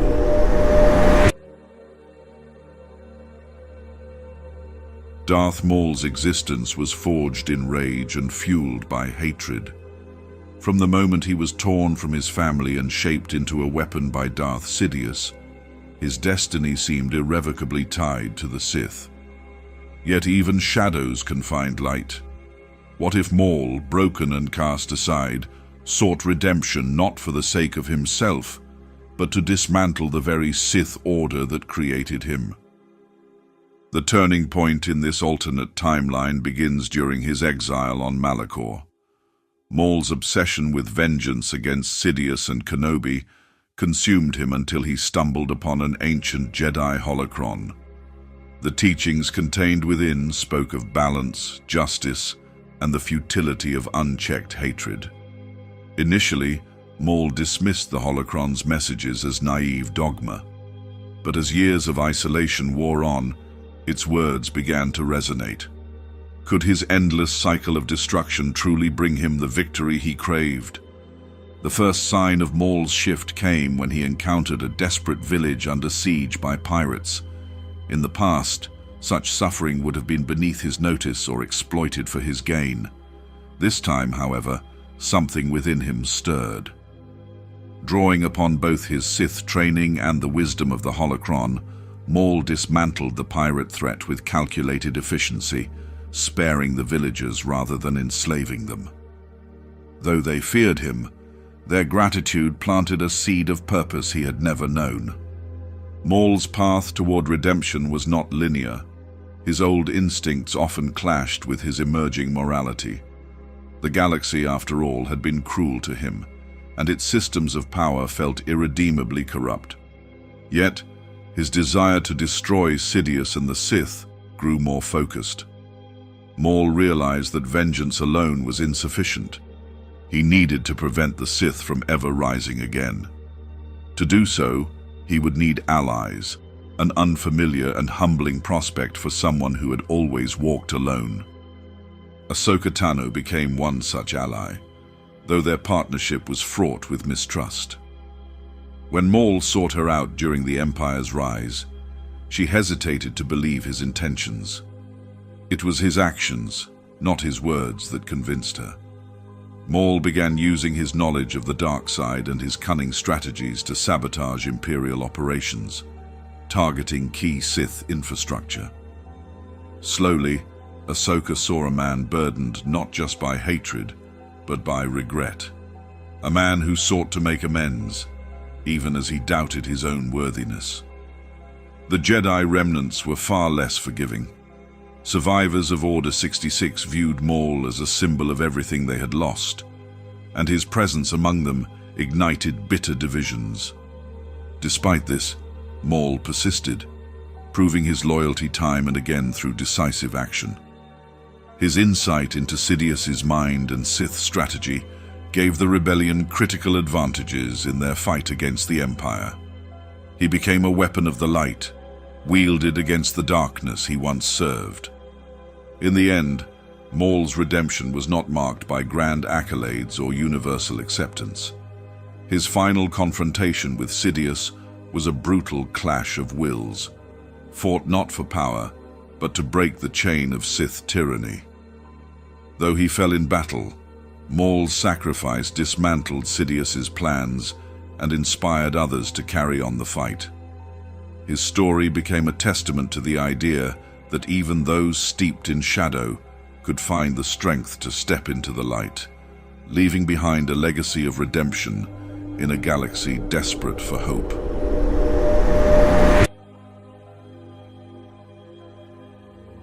Obi-Wan Kenobi had always been a paragon of Jedi discipline. Known as the Negotiator, his wit and wisdom often ended conflicts before they began. Yet, in an alternate timeline, Obi-Wan's path led him to a confrontation few would have imagined, a duel with Darth Sidious, the Dark Lord of the Sith. The galaxy's fate rested on this singular battle, a clash of light and dark that would echo for generations. It began when the truth of Palpatine's identity reached the Jedi Order earlier than it had in the original timeline. Anakin Skywalker, tormented by visions of Padmé's fate but unwilling to betray his values, confided in Obi-Wan rather than succumbing to Sidious's manipulation. Together, they confronted the Jedi Council, leading to a hasty plan to apprehend the Sith Lord before his influence could spread further. Mace Windu and other masters prepared to lead the charge, but it was Obi-Wan who insisted on being the one to face Palpatine directly. He understood the stakes better than most, and knew that diplomacy had no place here, only action. The confrontation took place in the grand chambers of the Senate, the very heart of Palpatine's power. The room was shrouded in eerie silence, save for the hum of crimson and blue lightsabers. Palpatine, cloaked in shadow, welcomed Obi-Wan with a twisted smile. "Kenobi," he hissed, his voice dripping with malice. "A Jedi so devoted to the rules now standing before me, ready to defy them all. How poetic." Obi-Wan did not rise to the taunt. Instead, he focused on the Force, letting it guide his movements as Palpatine lunged forward. The Sith Lord's ferocity was unlike anything Obi-Wan had ever faced. Each strike of Palpatine's blade was a calculated effort to break him, physically and mentally. Yet Obi-Wan's mastery of Sorisu, the defensive lightsaber form, kept him alive in a duel that seemed impossible to win. The battle wasn't just about lightsaber skill. Palpatine's true strength lay in his command of the dark side. He hurled Senate pods with a flick of his wrist, forcing Obi-Wan to leap and evade, his movements precise yet desperate. Lightning crackled from Palpatine's fingertips, arcing toward Obi-Wan, who deflected it with his blade, though the sheer power left him shaken. For every calculated move Obi-Wan made, the Sith Lord retaliated with overwhelming aggression, turning the Senate chamber into a maelstrom of destruction. But Obi-Wan's strength was his resilience. He refused to falter, even as Palpatine's words sought to erode his resolve. "You cannot win, Kenobi. The Jedi are doomed, scattered to the winds. Join me, and together we can forge a new galaxy, one where order reigns supreme." Obi-Wan's response was steady, his voice carrying the quiet strength of a man who knew his purpose. "Your order is built on fear. The Jedi stand for something greater than you will ever understand." As the duel raged on, Obi-Wan began to exploit Palpatine's arrogance. The Sith Lord, so accustomed to victory through manipulation, underestimated Obi-Wan's ability to adapt. Using his opponent's overconfidence against him, Obi-Wan maneuvered Palpatine into a vulnerable position. A well-timed parry disarmed the Sith Lord momentarily, but Palpatine retaliated with a devastating surge of lightning that hurled Obi-Wan across the chamber. The battle was a testament to both their strengths, one rooted in relentless will, the other in unbridled power. In the end, Obi-Wan's determination was not enough to claim victory. Reinforcements from the Jedi Order arrived too late to prevent Palpatine from escaping, but their intervention saved Obi-Wan's life. The battle had weakened the Sith Lord, forcing him to retreat and rethink his plans. The galaxy remained on the brink of chaos, yet Obi-Wan's bravery lit a spark of hope.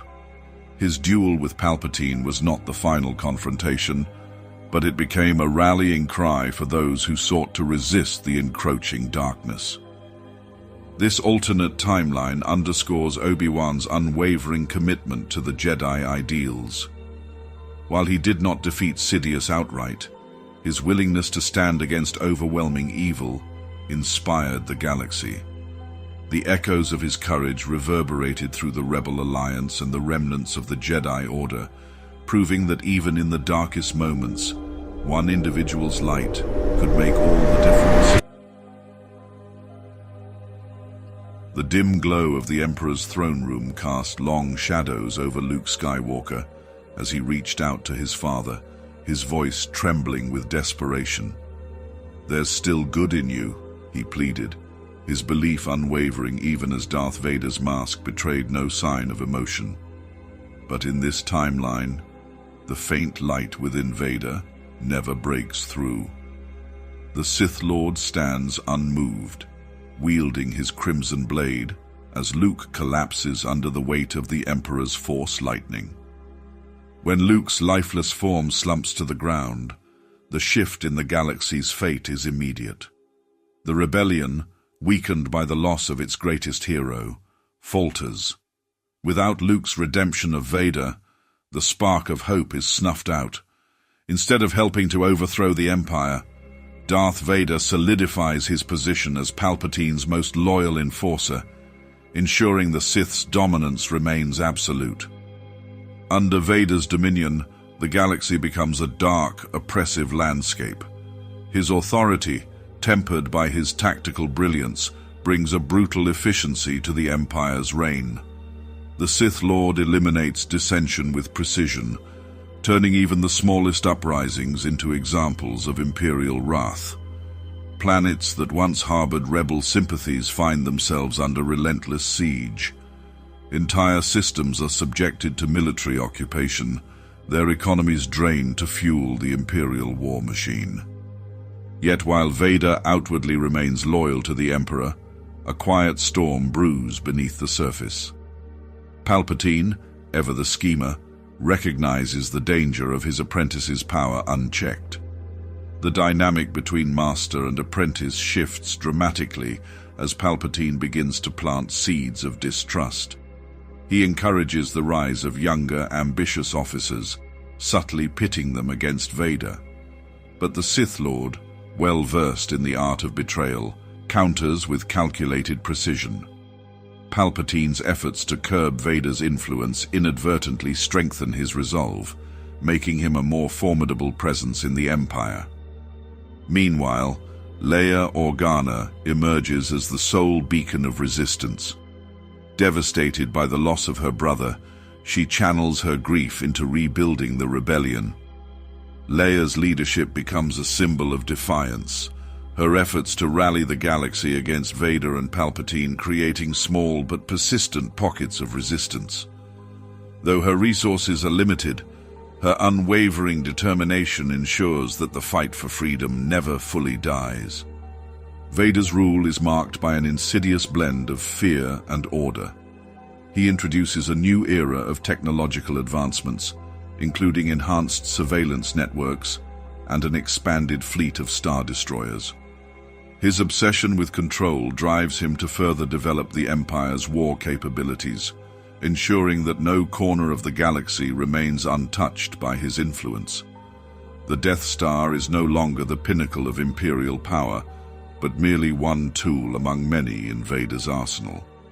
As the years pass, Vader's legacy becomes a complex web of triumph and tragedy.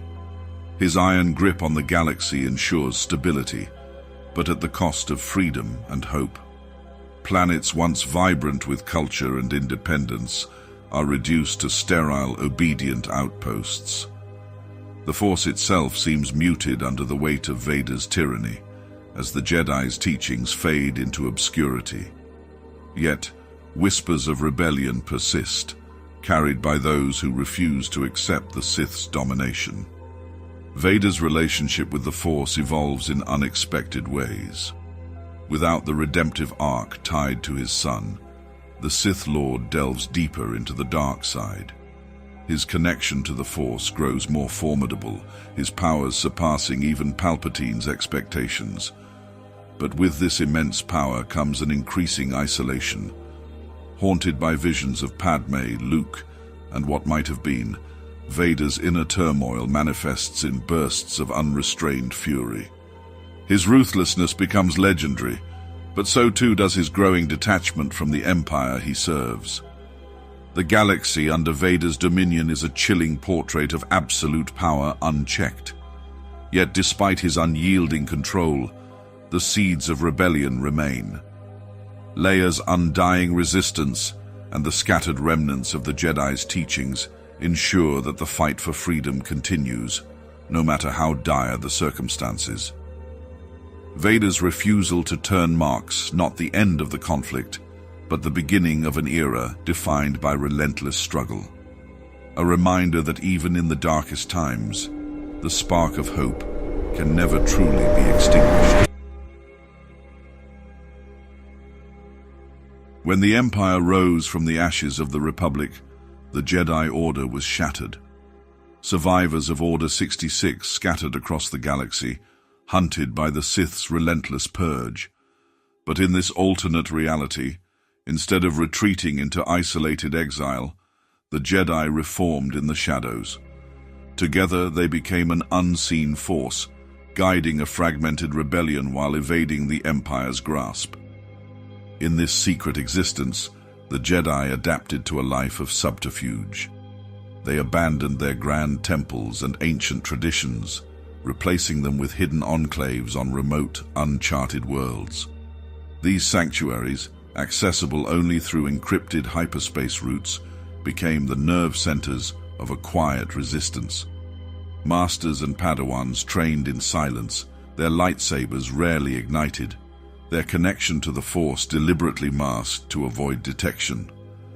The Jedi Order, once a beacon of light for the galaxy, now operated as a shadowy council of wisdom and strategy.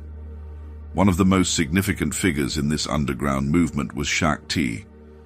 Her survival after the fall of the Jedi Temple positioned her as a central leader. She worked closely with surviving Jedi like Quinlan Vos and Ahsoka Tano, both uniquely skilled in covert operations. Together, they developed a new Jedi code, one centered around resilience and adaptability rather than the rigid detachment of the old order. These teachings emphasized balance over asceticism, ensuring that the next generation of Jedi would not repeat the mistakes of their predecessors. The Jedi's efforts extended beyond mere survival. They worked to undermine the Empire's control at every turn. Using their profound connection to the Force, they became spies, saboteurs, and informants. Their influence infiltrated Imperial supply chains, turned loyal officers into double agents, and ensured critical intelligence made its way to the Rebel Alliance. The Jedi remained unseen, their contributions attributed to luck or skill rather than the Force's intervention. Luke Skywalker's journey in this timeline takes a different path. Rather than being raised in isolation, he is discovered by the hidden Jedi at a young age. Under the guidance of Shaak Ti and the Council, Luke becomes a symbol of hope for the underground order. His training is more holistic, blending combat proficiency with lessons in diplomacy, subterfuge, and the careful manipulation of the Force. Unlike the Luke of the original timeline, this version matures with the weight of the Jedi's survival on his shoulders. The Empire's search for the hidden Jedi becomes a central focus of its rule. Darth Vader, consumed by his personal vendetta against the Order, dedicates vast resources to rooting out their enclaves. Inquisitors patrol the galaxy, their pursuit relentless. Despite their efforts, the Jedi's secrecy prevails, frustrating the Empire at every turn. The tension between the hunter and the hunted becomes a constant backdrop to the galaxy's growing resistance. The Jedi's influence on the rebellion is profound. Their strategic insights and covert operations give the Alliance an edge against the Empire's overwhelming might. Rebel leaders like Mon Mothma and Bail Organa rely heavily on the Jedi's guidance, forming an alliance between the Old Republic's remnants and the Order's enduring wisdom. The partnership brings a newfound unity to the fractured rebellion, bolstering morale and strengthening their resolve. The hidden Jedi Order also begins to reshape the galaxy's understanding of the Force. Their covert presence fosters a new mythology, one where the Jedi are seen as elusive guardians rather than warriors. Their actions inspire countless individuals to resist Imperial oppression, creating a ripple effect that spreads far beyond their immediate influence. Stories of mysterious interventions and impossible victories circulate among the populace, reigniting hope in the darkest corners of the galaxy. This alternate reality paints a picture of a Jedi Order that adapts rather than falls. Their resilience and quiet heroism become the foundation of a resistance that refuses to surrender, proving that even in the shadows, the light of the Force cannot be extinguished. By choosing unity over isolation and strategy over confrontation, the Jedi endure, not as relics of the past, but as architects of a brighter future. In an alternate galaxy where the inhibitor chips implanted within the clone troopers were discovered and removed early in the Clone Wars, the fate of these genetically engineered warriors took a strikingly different turn. Free from the insidious control of Order 66, the clones became a powerful and unpredictable force in the galaxy, a faction neither bound to the Jedi nor enslaved by the machinations of the Sith. This newfound autonomy thrust the clones into a position of unprecedented agency, forcing them to grapple with their identity and purpose in a galaxy at war. The clones, under the leadership of seasoned commanders like Rex, Cody, and Wolf, formed an independent coalition. Calling themselves the Infinite Army, their ranks were bolstered by the sheer number of troopers who shared a bond forged in the crucible of the battlefield. This army was no longer a tool of the Republic or the Separatists. Instead, it became a faction dedicated to its own survival and values. The clones, having witnessed the failures and corruption of galactic leadership, sought to carve out a space where their kind could thrive without being manipulated by those in power. Initially, the clones' independence was met with confusion and hostility. The Republic viewed them as deserters, and the Separatists saw them as a potential threat. However, the Infinite Army demonstrated an uncanny ability to operate in the chaos of the Clone Wars. They turned their battlefield expertise into a strategic advantage, taking on mercenary contracts to fund their operations while maintaining a strict code of honor. They refused to engage in actions that would harm civilians, earning them respect and allies in unexpected corners of the galaxy. Despite their growing reputation, the clones faced profound internal challenges. Many struggled to define their purpose beyond war. For soldiers bred to fight, the absence of clear directives left a void that needed to be filled. Philosophical debates about their future and identity became common among their ranks. Some clones advocated for creating a peaceful haven for their kind, while others argued for maintaining their warrior ethos to protect the galaxy's oppressed. These ideological differences occasionally led to friction, but also strengthened their collective resolve to remain unified. The Infinite Army's influence began to reshape the galactic power structure. With their strategic brilliance and unparalleled combat prowess, they became a force capable of tipping the scales in any engagement. As they operated as free agents, both the Republic and the Separatists sought their allegiance, offering resources and concessions to gain their support. The clones, however, remained fiercely independent, using these negotiations to extract what they needed, while refusing to become pawns in anyone else's game. As the Clone Wars raged, the Infinite Army's actions ignited hope among disenfranchised groups across the galaxy. Their defiance demonstrated that even in a realm dominated by tyrants and warlords, those cast aside could forge their destinies. Clones who were once nameless soldiers became symbols of resilience, their stories spreading across the stars to inspire rebellion and autonomy. A turning point came when the Infinite Army uncovered the Sith's manipulation behind the war. Realizing they were tools in a grander scheme to destroy the Jedi and seize power, the clones united with a singular goal: dismantle the Sith's plans and prevent others from suffering their fate. This revelation transformed them from mercenaries to liberators, solidifying their role as one of the most critical and unpredictable forces in the galaxy. The Infinite Army's legacy transcended the Clone Wars. These clones proved that even beings created for servitude could redefine their existence.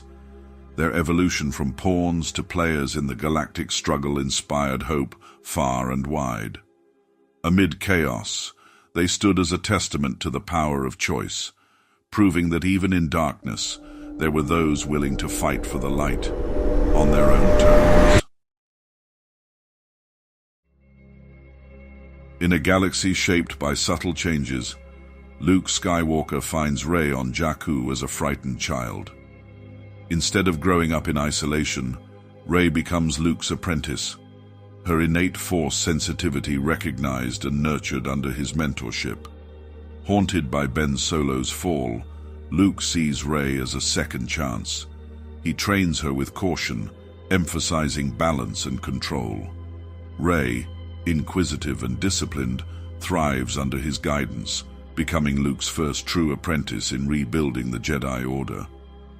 Her presence rekindles his hope and reshapes her into a compassionate Force user, blending ancient wisdom with modern ideals.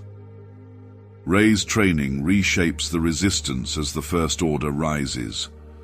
A powerful warrior and strategist, she unites the remnants of the Rebel Alliance alongside General Leia Organa.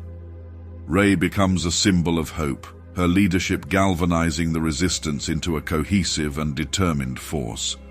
Her encounters with Kylo Ren reveal her faith in redemption, challenging his descent into darkness. Acting as a bridge between Luke and Ben, Rey refuses to let the light be extinguished, forging an unshakable resolve to bring balance to the Force. Unlike her canon counterpart, this Rey fights with clarity and preparation, leading daring missions that weaken the First Order.